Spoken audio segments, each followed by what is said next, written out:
Gujarat એસટીનું slogan છે સલામત સવારી બસ હમારી સૂત્ર વાપરવામાં આવ્યું છે, પરંતુ બોડેલીથી ખાટિયા વાંટનો એસટીનો જે રૂટ છે તેમાં સ્લોગન સાર્થક થાય છે ખરી, કેમ કે ચલામલી ગામ ખાતે માતૃશ્રી અમૃતબા હાઈસ્કૂલ આવેલી છે, જ્યાં આસપાસના લગભગ 180 જેટલા બાળકો અભ્યાસ કરે છે અને આ બસ સિંગલ પટ્ટીના રોડ પર ચાલે છે, જેના કારણે બસમાં સવાર તમામ બાળકોના જીવ જોખમમાં મુકાયા છે।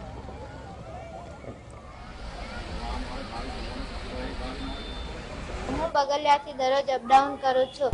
અમારે બસમાં આવવા માટે બહુ મુશ્કેલી પડે છે। અમારે બસમાં 180 થી વધુ વિદ્યાર્થીઓ અપડાઉન કરી રહ્યા છે। અમને બસમાં પગ મૂકવાની પણ જગ્યા રહેતી નથી। બહારથી દૂરથી આવતા વિદ્યાર્થીઓ બારીએથી પણ ચડે છે।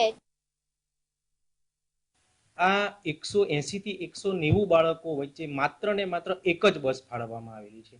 હવે આ એક જ બસની અંદર એક સિંગલ પટ્ટીના રોડ ઉપર આટલા બધા વિદ્યાર્થીઓ બેસીને જ્યારે આવે છે ત્યારે એની પરિસ્થિતિ શું થતી હશે। હું જ્યારે અહીંયા આવ્યો આ શાળાની અંદર એ પહેલા પણ અગાઉના આચાર્ય અને મેનેજમેન્ટે ઘણા બધા ડેપોની અંદર રજૂઆતો કરેલી છે, તેમ છતાં એનું કોઈ પરિણામ અહીંયા આવેલું નથી।